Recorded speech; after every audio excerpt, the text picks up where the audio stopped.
মানে দাদামশাই তো ডাক্তার ছিলেন। বিখ্যাত নির্দেশক ঋত্বিক ঘটক আসতেন। বাবার খুব ভালো বন্ধু ছিলেন অনিল চ্যাটার্জি। আমি কিন্তু ব্যক্তিগতভাবে প্রত্যেকটি রেস্তোরাঁর যারা চালান, যারা কাজ করেন, তাদেরকে সম্মান করি। আমাদের এই ইন্ডাস্ট্রিটা ম্যান পাওয়ার ডিপেন্ডেন্ট ইন্ডাস্ট্রি, তো এখানে মেশিন দিয়ে কাজ হয় না। কম্পিটিশানে কেউ আমাকে ভালো বলে খারাপ বলে হতেই পারে, সেটা লোকেদের অধিকার। বাহ্যিকভাবে দেখতে গেলে লোকে ভাবে যে এই ব্যবসাটা খুব সহজ। আমি ওই রেস্টুরেন্টে সপ্তাহে একবার গেলাম, মাসে একবার গেলাম, বা সকালে গেলাম বিকালে গেলাম না, এরকম নয়। আমি আমার রেস্টুরেন্টগুলোতে ভিজিট করতে থাকি, ওদের সঙ্গে কথা বলতে থাকি, এবং ওদের পারফরমেন্স যাতে বেটার হয় তার জন্য আমরা ছোট ছোট কন্টেস্ট করতে থাকি। বাঙালিরা খুব সচেতন তাদের খাবার সম্বন্ধে। এমন কিছু কন্টিনেন্টাল ডিশেস দেওয়ার চেষ্টা করেছি, সেই ডিশের মান আমরা এমন রাখার চেষ্টা করেছি যে লোকেদের গিয়ে আর পার্ক স্ট্রিটে দাঁড়াতে হবে না। আমাদের এখানকার থালি শুরু হয় 149 থেকে। কিছু কনস্ট্রেন্টস থাকে, আমরা চট করে লোকের থেকে ফান্ডিং নেওয়া পছন্দ করি না। পারিবারিক ব্যবসা বলে কারোর কাছে আনসারেবল নেই। আমরা আমাদের কাস্টমারদের ততটাই প্রায়োরিটি দিই যতটা আমাদের এই ইন্ডাস্ট্রিতে দেওয়া উচিত। আমাদের এই ইন্ডাস্ট্রির কিন্তু একটা বড় চ্যালেঞ্জ হচ্ছে কনসিস্টেন্সি। কাস্টমার নতুন পাওয়াটা যত ইম্পর্ট্যান্ট, তার থেকে অনেক বেশি ইম্পর্ট্যান্ট হচ্ছে যারা তোমার এক্সিস্টিং কাস্টমার তাদেরকে কন্টিনিউয়াসলি স্যাটিসফাই করে যাওয়া। একটা বাঙালি খাবারের রেস্টুরেন্ট যেভাবে চলে আর একটা চাইনিজ খাবারের রেস্টুরেন্ট দুভাবে চলে, এর মধ্যে কিন্তু বেশ খানিকটা ফারাক আছে। সালটা ছিল 1966। আজ থেকে ঠিক 59 বছর আগে দুই অভিন্ন হৃদয়ের বন্ধু প্রয়াত কমলনয়ন মুখোপাধ্যায় এবং ক্যাপ্টেন প্রহ্লাদ বসুর যৌথ উদ্যোগে বসুশ্রী কফি হাউসের আদলে দক্ষিণ কলকাতার গড়িয়াহাট অঞ্চলে গড়ে ওঠে হাটারি রেস্তোরাঁ। সেই সময় হাটারি রেস্তোরাঁতে অল্প বিস্তর চাইনিজ খাবারের পাশাপাশি মিলত স্ন্যাক্স, এবং সেই সঙ্গে ছিল মানুষের নির্ভেজাল আড্ডা দেওয়ার বিরাট ঠেক। 1962 সালে আফ্রিকান সাফারির উপর ভিত্তি করা জনপ্রিয় হাটারি ছবির নামকরণে এই হাটারির রেস্তোরাঁর নাম রাখা হয়। খুব অল্প সময়ের মধ্যেই খাদ্যপ্রেমীদের হয়ে গেল নয়া ডেস্টিনেশন। সময়ের নিরিখে পরবর্তী সময় চাইনিজ রেস্টুরেন্ট হিসেবে হাটারি রেস্তোরাঁর জনপ্রিয়তা তুঙ্গে ওঠে। 1995 সালে কমলনয়ন মুখোপাধ্যায়ের সুযোগ্য পুত্র শ্রী সমরেন্দ্র মুখোপাধ্যায় এই রেস্তোরাঁর দায়িত্বভার গ্রহণ করেন। সেই থেকে আজও স্বমহিমায় গৌরবের সঙ্গে এগিয়ে চলেছে হাটারি। হাটারি এখন শুধুমাত্র গড়িয়াহাট অঞ্চলে নয়, কলকাতায় তার একাধিক আউটলেট যেমন রয়েছে, পাশাপাশি দার্জিলিং শহরেও রয়েছে তার আউটলেট। হাটারির পাশাপাশি গড়ে উঠেছে হাটারি গ্রিলস। এখানে পাওয়া যায় কন্টিনেন্টাল ডিশ। এখানেই হাটারি থেমে থাকেনি। বাঙালি কুইজিন যারা ভালোবাসে তাদের জন্য সম্প্রতি গল্ফ গ্রিনে গড়ে উঠেছে হ্যালো বেঙ্গল বাই হাটারি। হাটারির এই গৌরবকে আজও সাফল্যের সঙ্গে স্বমহিমায় এগিয়ে নিয়ে চলেছেন সমরেন্দ্র মুখোপাধ্যায়। কলকাতার ফুড ইন্ডাস্ট্রিতে এই মুহূর্তে তিনি একটি উজ্জ্বল নাম, একজন সফল উদ্যোগপতি। তিনি আজ আমার বিশেষ অতিথি। তার দীর্ঘ যাত্রাপথে রয়েছে অনেক লড়াই, অনেক চ্যালেঞ্জ। কিভাবে তার মোকাবিলা তিনি করেছেন সে কথাও শুনবো, আপনাদেরকেও জানাবো। চলুন সেসব কথা শোনা যাক।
আগে বলো কেমন আছো তুমি? ভালো, তুমি কেমন আছো? আমি ভালো আছি দাদা। ভীষণ সুন্দর তোমার এই রেস্তোরাঁটা হয়েছে, হ্যালো বেঙ্গল। Thank you. যার মধ্যে একটা সাবেকিয়ানা রয়েছে।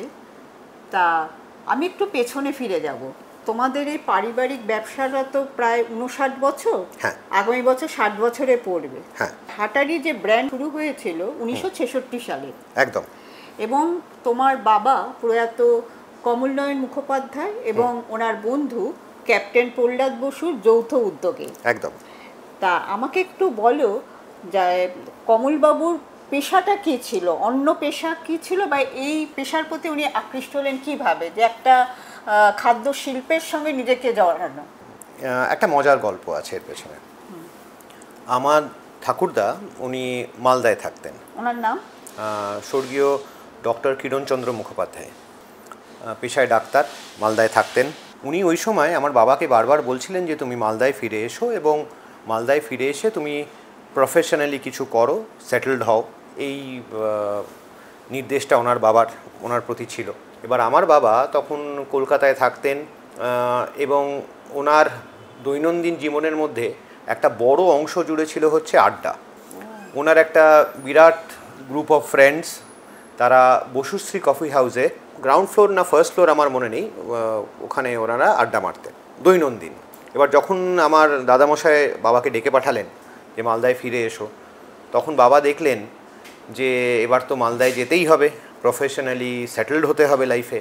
কিন্তু সেটা কিভাবে পাশ কাটানো যায় বা এড়ানো যায়, সেই বুদ্ধিটা নিয়ে যখন ওনারা চিন্তাভাবনা করছেন যে কি করব, তখন একটা বুদ্ধি এলো ওনাদের মাথায়।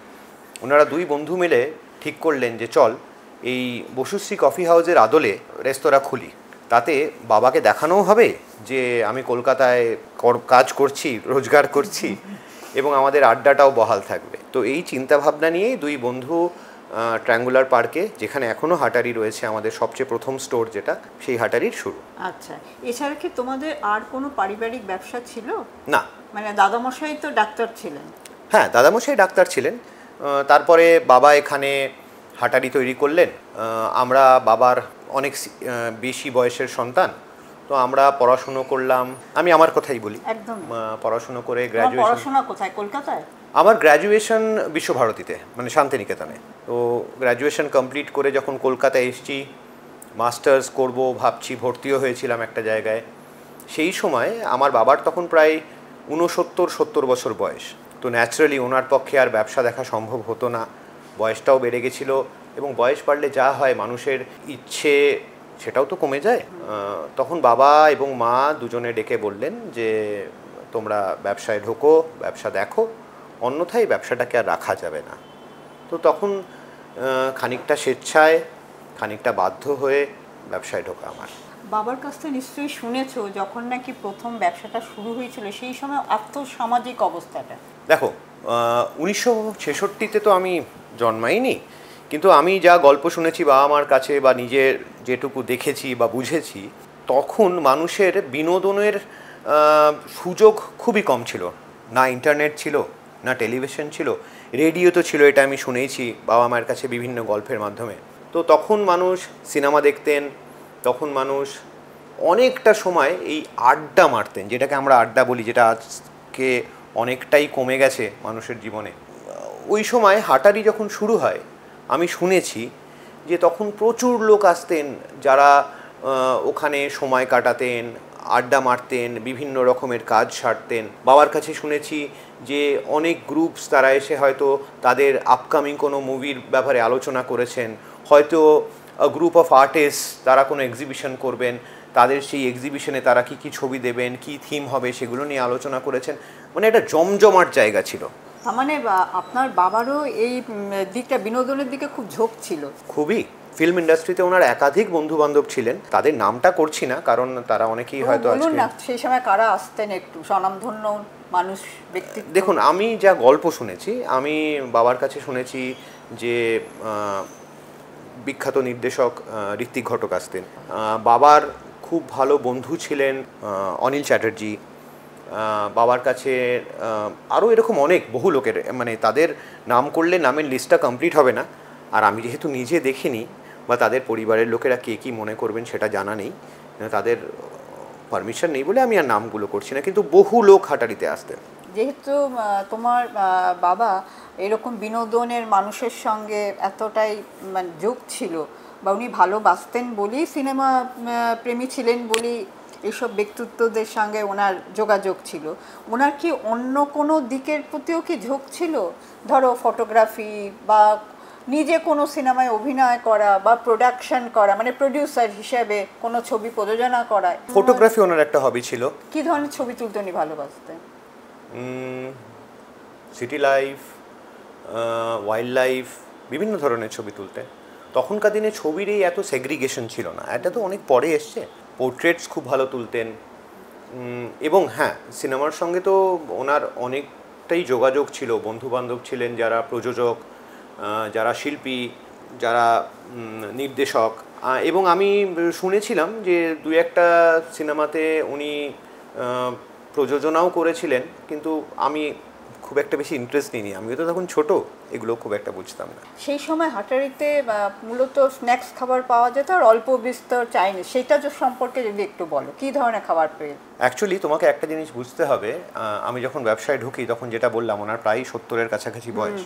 খুব একটা আলোচনা করার সুযোগ হয়নি, বা উনি আমাকে বারবার বলতেন যে তোমরা দেখো না, তুমি আমাকে বিরক্ত করছো কেন, খুব একটা। কিন্তু হ্যাঁ, আমি 95-এ ঢোকার পর মাঝে মাঝে কিছু পুরনো কাগজপত্র হাতে এসে পড়েছে। তো আমি একটা পুরনো মেনু কার্ড একদিন পেলাম। সেই মেনু কার্ড পেয়ে তো আমার চোখ ছানা বড়া। আমি বললাম, বাবা, হাটারিতে লস্যি পাওয়া যেত, হাটারিতে কফি পাওয়া যেত, ফিশ ফ্রাই পাওয়া যেত। তো যখন ওনাকে বললাম, তখন উনি বললেন যে হ্যাঁ, লোকে আসতো, লোকে সময় কাটাতো, আড্ডা মারতো, তো কফি খাবে না, চা খাবে না, ফিশ ফ্রাই খাবে না? এমনকি এটাও শুনলাম যে একটা সময়ে তখন লিগালি কোনো অর্ডার হয়নি বা কোনো নিয়ম তৈরি হয়নি, তাই ওখানে লোকেরা স্মোকও করতেন। পরবর্তীকালে যেরকম হলো যে রেস্টুরেন্টে নো স্মোকিং হতে হবে, স্মোকিং জোন আলাদা করতে হবে, সেটা তো অবশ্য আমারই দেখা, সেটা 95-এর পরে হয়েছে। আড্ডা খাওয়া দুটো মিলিয়ে হাটারি চলেছে। হাটারি যখন শুরু হলো তখন মোট কতজন কর্মী ছিল? আমার আইডিয়া নেই, বাট আন্দাজে বলতে পারি হয়তো 15-20 জন হবে।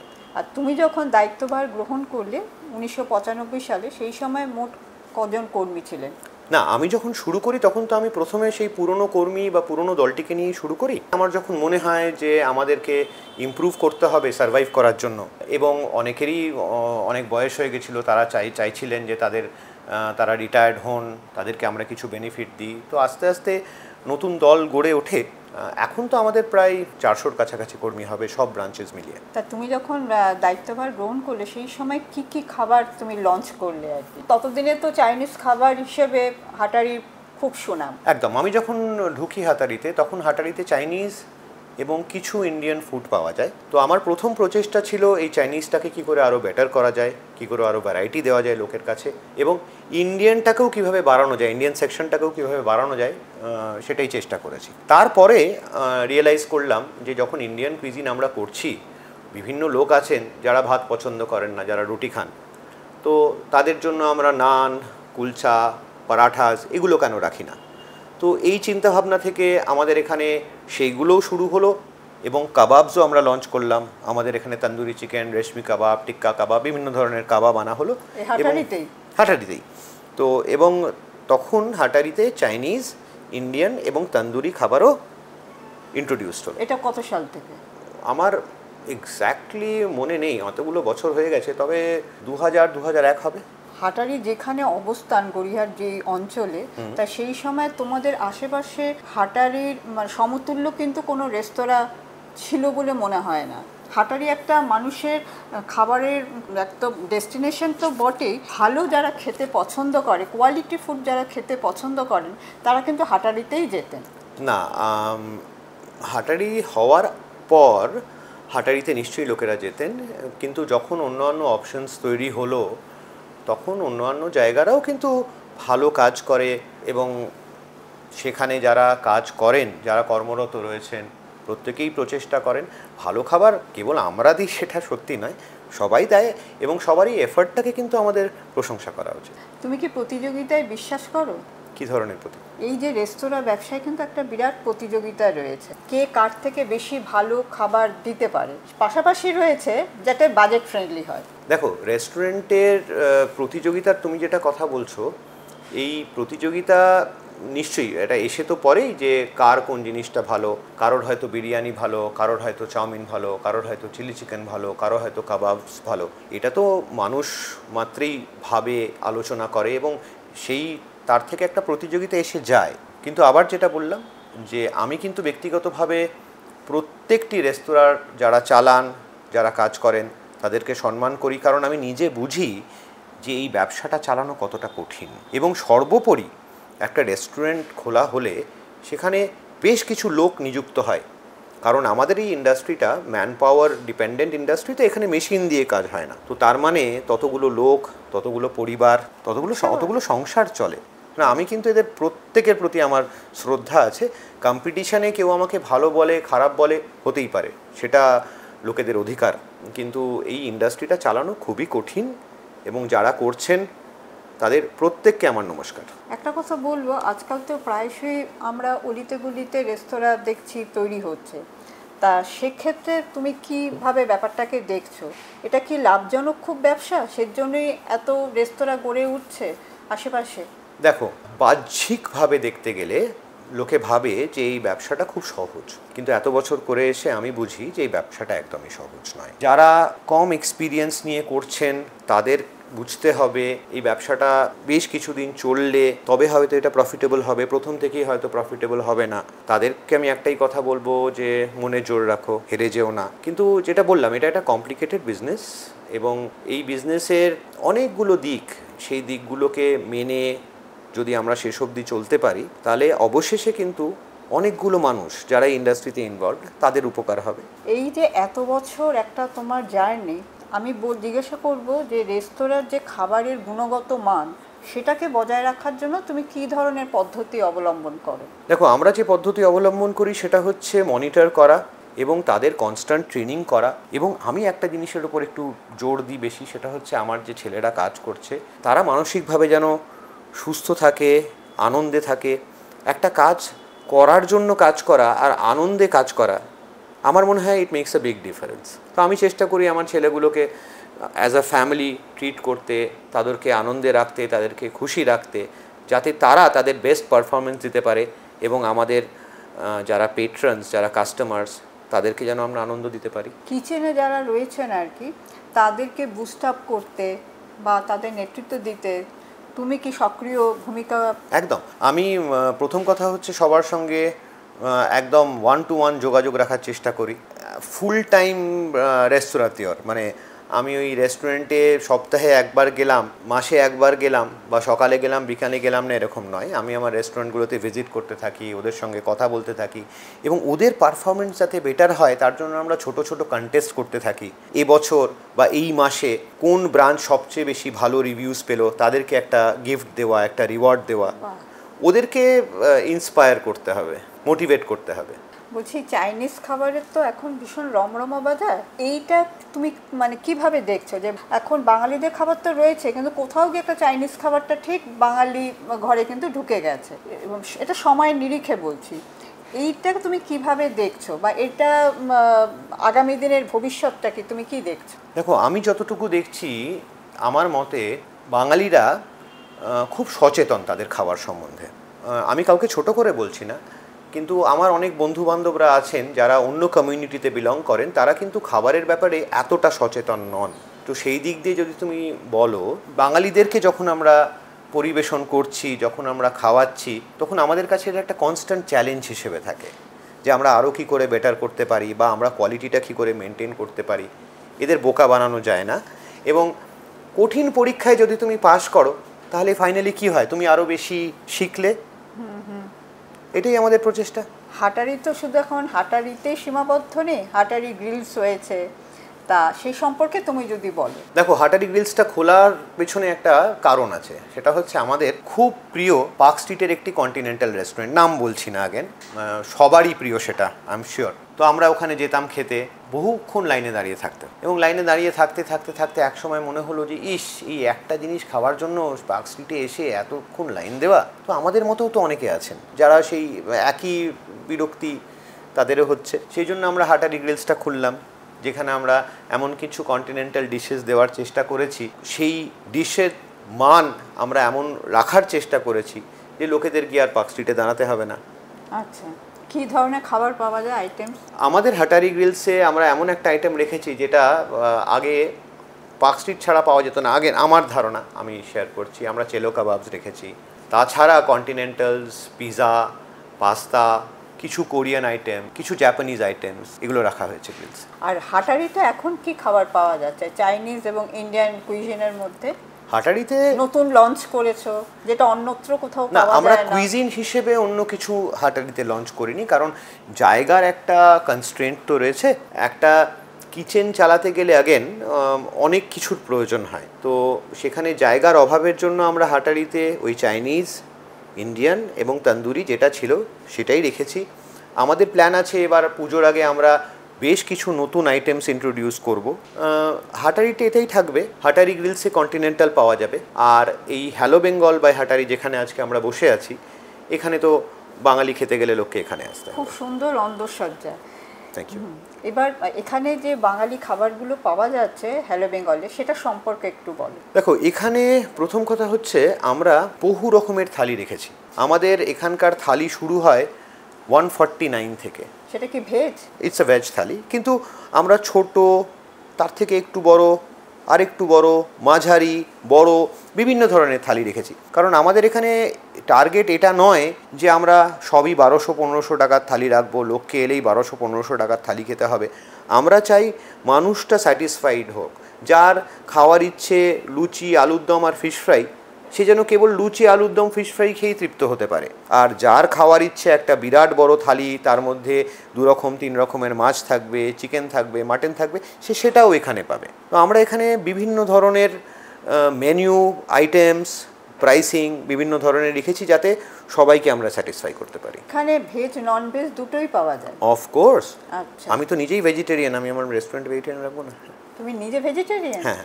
ও, এটা কি বহু বছর ধরে নাকি ছোটবেলা না, এত থেকে? বছর ধরে রেস্টুরেন্টে কাজ করতে করতে ননভেজ খেতে আর ইচ্ছে করে না। তবে খেতে হয় না সেটা বলবো না, সেটা বললে মিথ্যা কথা বলা হয়। যখন আমাদের নতুন মেনু কোনো কিছু লঞ্চ হয় বা টাইম টু টাইম যখন আমাদের টেস্টিং হয়, তখন তো খেতে হয়ই, কিন্তু আমি নিজের ইচ্ছেতে আমি ভেজিটেরিয়ান।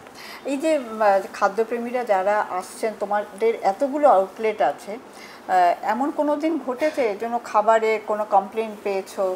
হ্যাঁ, এটা তো পার্ট অফ আওয়ার জব, মানে আমাদের এরকম হতেই থাকে, কিন্তু আমরা চেষ্টা সবসময় করি যাতে এই কমপ্লেনটা মিনিমাম হয়। কমপ্লেন হলে আমরা বোঝার চেষ্টা করি কমপ্লেনটা কেন হলো, সেই কারণটাকে আমরা রেকটিফাই করার চেষ্টা করি। কিন্তু মানুষ যেখানে কাজ করে সেখানে তো ভুল ত্রুটি একটু হবেই। বলছি, হ্যালো বেঙ্গলে যে বাঙালি খাবার পাওয়া যায়, সেটা কি হারিয়ে যাওয়া বাঙালি খাবারকে ফিরিয়ে এনেছো?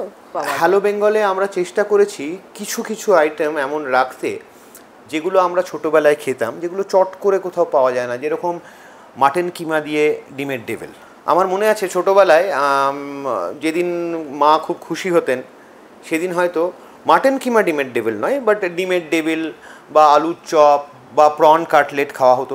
তো সেই ছোটোবেলার কিছু জিনিস এবং এমন অনেক জিনিস যেটা আজকে কাস্টমাররা চান, কাস্টমাররা পছন্দ করেন, এই দুটো মিলিয়েই মেনুটা তৈরি করা হয়েছে। একটু যদি কয়েকটা ডিশের নাম বলা যায়। আগেন আমি বললে তো আমি তোমাকে ভেজিটেরিয়ান বলে ফেলবো। তোমাকে আমি মেনুটা পরে দেখাচ্ছি। আচ্ছা আচ্ছা, আরেকটা জিজ্ঞেস করবো যে তোমাদের এখন টোটাল কটা আউটলেট রয়েছে হাটারির? হ্যালো বেঙ্গল, হাটারি গ্রিলস ছাড়া হাটারি 10টা আউটলেট হয়েছে। তার মধ্যে ন্যূনতম আউটলেট যেটা খোলা হলো সেটা হচ্ছে দার্জিলিংয়ে। আচ্ছা, দার্জিলিংয়ের কোন জায়গায়? দার্জিলিংয়ের ম্যাল থেকে যদি আমরা নিচের দিকে নেমে আসি, গ্লেনারিজের পাশেই বিশ্ব বাংলার একটি দোকান আছে, স্টোর আছে। সেই বিশ্ব বাংলা স্টোরের ঠিক উল্টো দিকে সাংগ্রিলা মল বলে একটা মল তৈরি হয়েছে। সেই সাংগ্রিলা মলের ফার্স্ট ফ্লোরে আমরা ছোট্ট 40 সিটার একটি হাটারি রেস্টুরেন্ট খুলেছি। এত বছরের একটা রেস্টুরেন্ট, একটা ঐতিহাসিক রেস্তোরাঁ তোমাদের, তা ভারতবর্ষের অন্যান্য সিটিতেও তোমরা খুলছো না কেন? দেখো, সর্বপ্রথম আমাদের ব্যবসাটা একটা পারিবারিক ব্যবসা। তো যেখানেই এটা পারিবারিক ব্যবসা, সেখানে আমাদের কিছু কনস্ট্রেন্টস থাকে, আমরা চট করে লোকের থেকে ফান্ডিং নেওয়া পছন্দ করি না। আমরা আগেন পারিবারিক ব্যবসা বলে কারোর কাছে আনসারেবল নেই, তো এমন নয় যে কেউ আমাদের খোঁচা মারছে যে তুমি তাড়াতাড়ি খোলো, তোমাকে 5টা ব্রাঞ্চ খুলতে হবে, 10টা ব্রাঞ্চ খুলতে হবে, এরকম তো নয়। তো আমরা তখনই খুলবো যখন আমরা মনে করব যে আমরা সেই নতুন ব্রাঞ্চটির সঙ্গে জাস্টিস করতে পারবো, মানুষ যেন অখুশি না হয়। আমরা যখন মনে করলাম যে হ্যাঁ এবার আমার টিমটা এতটা বড় হয়েছে যে দার্জিলিংয়ে আমরা খুলতে পারবো এবং দার্জিলিংয়ে একই কোয়ালিটির খাবার দিতে পারবো, একই কোয়ালিটির সার্ভিস প্রোভাইড করতে পারবো, তখনই করলাম। তো যখন যেরম যেরম মনে হবে আমরা করব। তোমাদের তো হোম ডেলিভারি সার্ভিসও রয়েছে। একদম। আচ্ছা, এক্ষেত্রে আমি একটা জিজ্ঞাসা করছি, এমন কোনো সময় ঘটনা ঘটেছে যে হয়তো হোম ডেলিভারি সার্ভিস দেওয়ার পরে কোনো গ্রাহক কমপ্লেন করেছে, সেইটা যদি হয়ে থাকে তোমার জীবনে, সেটার মোকাবিলা তুমি কিভাবে করো? না, এটা একবার না, এটা অনেকবারই হয়েছে। যেরকম বললাম, এটা তো আমাদের কাজের একটা অঙ্গ। হোম ডেলিভারিতে হয়তো কেউ চেয়েছিলেন ভেজিটেবল ফ্রাইড রাইস, তাকে পাঠিয়ে দেওয়া হয়েছে চিকেন ফ্রাইড রাইস, তিনি হয়তো কমপ্লেন করেছেন, আমরা সঙ্গে সঙ্গে তাকে বলি যে আপনি ওটা রেখে দিন, আমরা আরেকটা পাঠিয়ে দিচ্ছি।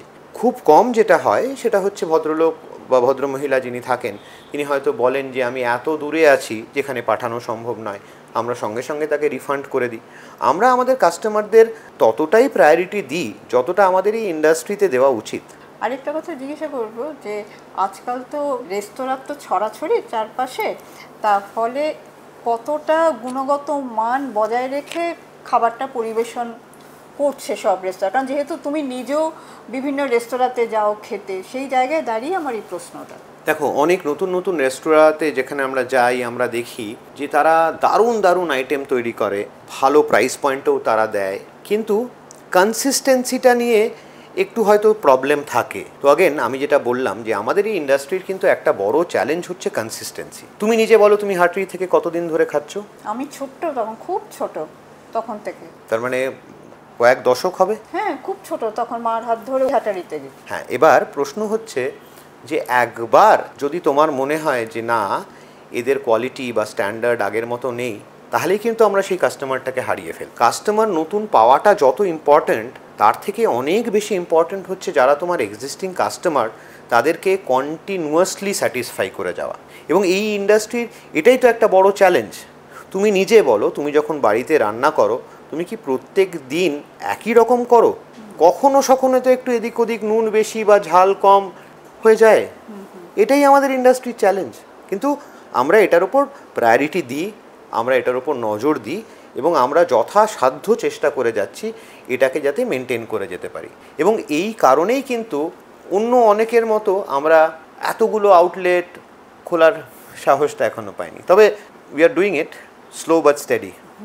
এই খাদ্যগুণ বজায় রাখা, তার গুণগত মান বজায় রাখতে তোমরা কি কি ধরনের পদক্ষেপ? দেখো, সবচেয়ে প্রথম কথা হচ্ছে তোমার প্রোকিউরমেন্ট। আমরা টপ কোয়ালিটি ইনগ্রিডিয়েন্টস ইউজ করি।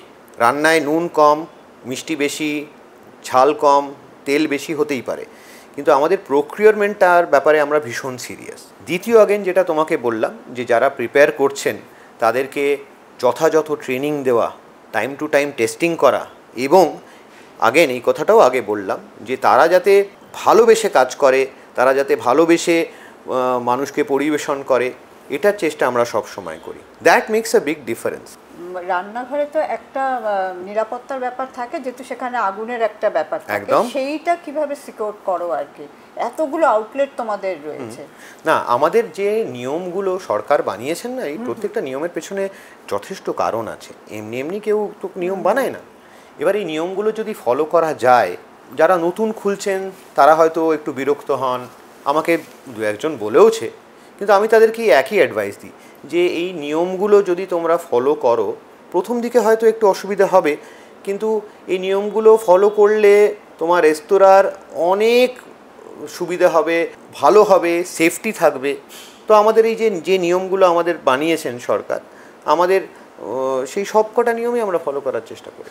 বলছি, Bangali authentic restaurant hello Bengal by Hatari, তার বয়সসীমা খুবই কম, ইতিমধ্যে সে কিন্তু খুব পপুলার হয়ে উঠেছে। এর পেছনে কারণ কি?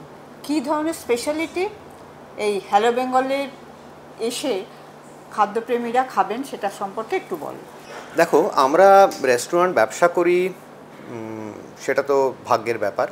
আমার পরিবার এই ব্যবসাতে ছিল, আমাকে ঢুকে পড়তে হয়েছে। কিন্তু আমরা নিজেরাও তো কনজিউমার, আমরা বিভিন্ন জায়গায় খেতে যাই। আমাদের মনে হয়েছিল যে পুরোনো দিনের যে খাবারগুলো, যেগুলো ছোটোবেলায় খেতাম, যেগুলো মা অনেক কষ্ট করে করতেন বা দিদা করতেন, সেগুলো আজকাল আমাদের সংসারের মহিলাদের পক্ষে করা সম্ভব নয়, কারণ ম্যাক্সিমামই কর্মরত এবং আমাদের লাইফস্টাইল তো অনেক পাল্টে গেছে। তো আমরা সেই জিনিসগুলো লোকেদেরকে খাওয়াবো এবং নিজেরাও টেস্ট করব, এই পারপাসে হ্যালো বেঙ্গলটা করা।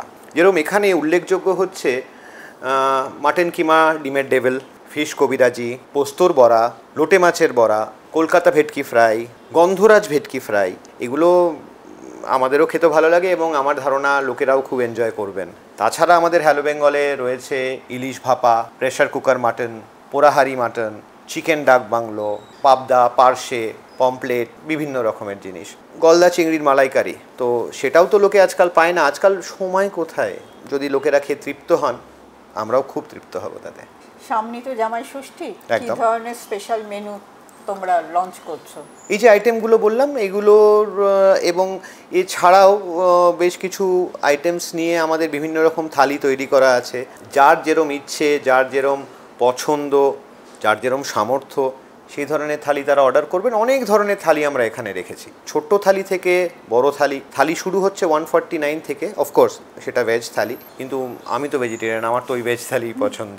আর ননভেজ থালি কত থেকে শুরু হচ্ছে, কত টাকার থেকে? ননভেজ থালি 499 থেকে শুরু।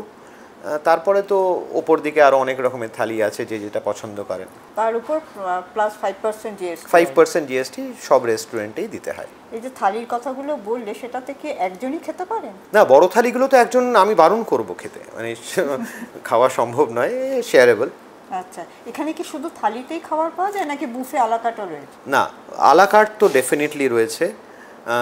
বুফে আমরা এই গত সপ্তাহে এবং এই সপ্তাহে রেখেছিলাম একটা ডিসকাউন্টেড প্রাইসে রেখেছি, যাতে বিভিন্ন লোক এসে খেতে পারেন। তাদের যদি আমাদের বুফে খেয়ে ভালো লাগে, তারা যাতে ফেরত আসতে পারেন। আপাতত বুফের কোনো পরিকল্পনা নেই, কিন্তু আগামী দিনে যে আমরা বুফে রাখবো না, সেটাও বলতে পারছি না। আচ্ছা, এই হ্যালো বেঙ্গলকে ঘিরে নতুন আর কি পরিকল্পনা রয়েছে? দেখো, হ্যালো বেঙ্গলকে ঘিরে নতুন পরিকল্পনা এই মুহূর্তে নেই। এই মুহূর্তে ওই কনসিস্টেন্সি যেটা বললাম, সেটা মেনটেন করতে হবে। মানুষকে যাতে ঠিকঠাক সার্ভিস দিতে পারি, সেটা মেনটেন করতে হবে। এবং একটা বাঙালি খাবারের রেস্টুরেন্ট যেভাবে চলে আর একটা চাইনিজ খাবারের রেস্টুরেন্ট দুভাবে চলে, এর মধ্যে কিন্তু বেশ খানিকটা ফারাক আছে। যদি একটু বলো সেই পার্থক্যটা কি? দেখো, চাইনিজে সব কিছু ওয়াক টস্ট মোস্টলি, মানে একটা অর্ডার এলো, সেটা সঙ্গে সঙ্গে রান্না করে দেওয়া হচ্ছে এবং সেটা প্লেটে সার্ভ করা হচ্ছে, যেটা আমি এত বছর ধরে দেখে এলাম। কিন্তু বাঙালির ক্ষেত্রে তো সেটা সম্ভব নয়। তোমার কাছে যদি একজন কাস্টমার এসে বলেন যে আমাকে ভাপা ইলিশ দাও, তুমি ফ্রিজ থেকে ইলিশ মাছটা বার করবে, সেটা করবে, তারপরে সেই ইলিশটা তুমি রান্না করে স্টিম করে তুমি যদি কাস্টমারকে দিতে চাও, ততক্ষণে তার ঘুমানোর সময় হয়ে যাবে, খাওয়ার সময় আর থাকবে না। আচ্ছা, এই পার্থক্যটা বেসিক জায়গাটা এখানেই একটা বড় পার্থক্য।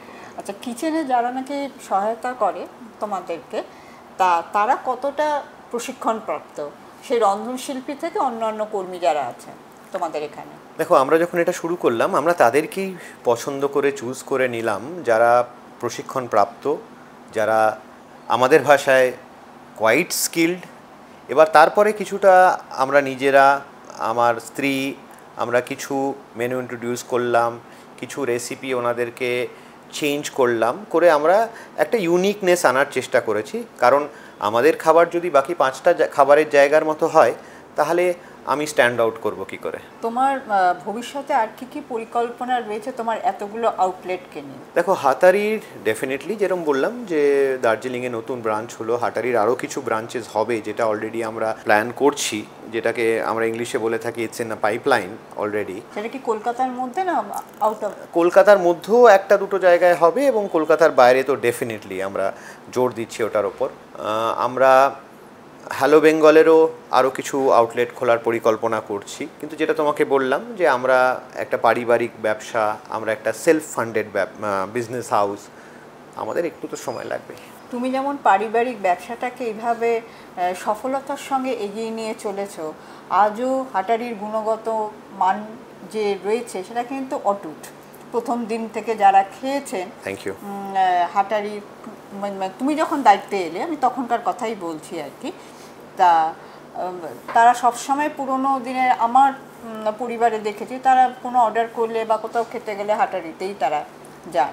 তোমার পরিবারের যারা পরবর্তী জেনারেশন, তারা কি এই ব্যবসায় আসতে আগ্রহী? দেখো, আগ্রহী হোক না হোক তাদেরকে আসতে হবে, কিন্তু আমার সময় আর ওদের সময়ের মধ্যে একটা পার্থক্য রয়েছে, যেটা আমি বললাম। আমি একটু মনে করিয়ে দিচ্ছি, আমি যখন ব্যবসায় ঢুকেছিলাম তখন বাবার বয়স প্রায় 70। তো আমাকে যার জন্য কিছুটা বাধ্য হয়ে আমি যতটা পড়াশুনো করব ভেবেছিলাম সেটাকে স্যাক্রিফাইস বলবো না, সেটাকে ছেড়ে আমাকে ব্যবসায় ঢুকতে হয়েছে। আমি কোনো প্রতিষ্ঠানে কাজ করতে পারিনি, কোনো চাকরি করতে পারিনি। তার জন্য আমার যে এক্সপিরিয়েন্সের অভাবটা হয়েছে সেটা আমি আমার এই রেস্টুরেন্ট চালাতে গিয়ে বহুবার ফেস করেছি। আমার মনে হয়েছে যে ইস, আমি যদি জানতাম এই কাজটা কিভাবে অন্য প্রতিষ্ঠানরা করে থাকেন তাহলে আমার ভালো হতো। যার জন্য আমরা আমাদের পরবর্তী জেনারেশনকে বেশ কিছুটা পড়াশুনো করে, খানিকটা ওয়ার্ক এক্সপিরিয়েন্স গ্যাদার করে তারপরে এই ব্যবসায় ঢোকাবো, এবং ঢুকতে তো একদিন হবেই তাদেরকে। শুধু ভালো খাবার তৈরি করলেই তো হবে না, যে কোনো ব্র্যান্ডের একটা মার্কেটিং থাকে, এবং মার্কেটিং একটা স্ট্র্যাটেজি থাকে। সেক্ষেত্রে তোমার স্ট্র্যাটেজিটা কি? দেখো, বহু বছর না আমাদের কোনো মার্কেটিং স্ট্র্যাটেজি অ্যাজ সাচ ছিল না। যেটাকে আমরা বলে থাকি বা বলতাম, বলছি ওয়ার্ড অফ মাউথ, আমরা সেটার উপরই নির্ভর করতাম। সেটার উপর কিন্তু হাটারি বহু দিন বহু বছর চালিয়ে গেছে। এবার সময়ের সঙ্গে তো চলতে হবে। তো এখন আমাদের মার্কেটিংয়ের একটা বড় দিক হলো সোশ্যাল মিডিয়া মার্কেটিং, যেটা ফেসবুক, ইনস্টাগ্রাম, ইউটিউব। এবার এখানে আমরা বিভিন্ন ধরনের মার্কেটিং করব, কন্টিনিউ করব, লোককে জানাবো, এবং এই মার্কেটিংগুলো করে আমরা কিন্তু আমাদের বেশ কিছু আউটলেটে খুব পজিটিভ রেজাল্টস পেয়েছি। দুর্গাপুজো তো এবছর আসবে, আর কয়েকটা মাসের বাকি। তার আগে কি নতুন কিছু আবার পদক্ষেপ নিচ্ছ তোমার এতগুলো রেস্টুরেন্টকে ঘিরে? হ্যাঁ, দুর্গাপুজোর আগে তো আমাদের মেনু রিভিশন হবে, নতুন কিছু আইটেমস আসবে। আশা করি মানুষকে অন্য স্বাদ দিতে পারবো এবং তারা তাতে তৃপ্ত হবেন। সমরেন্দ্রদা, তুমি এতটা সময় দিলে আমাকে, তোমাকে অনেক অনেক ধন্যবাদ। আমি তোমাকে এটাই জানাচ্ছি চৈতালি ক্লোজ টু দ্য স্টারসের তরফ থেকে, যে তুমি যেভাবে সফলতার সঙ্গে পারিবারিক ব্যবসাটাকে এগিয়ে নিয়ে চলেছো, আজও গৌরবের সঙ্গে হাটারি এগিয়ে চলেছে, এটা একটা উজ্জ্বল দৃষ্টান্ত। আগামী দিনে তোমার এই ব্র্যান্ড আরও সুদূর প্রসারী হোক, সেই শুভেচ্ছা, শুভকামনা রইল। ধন্যবাদ।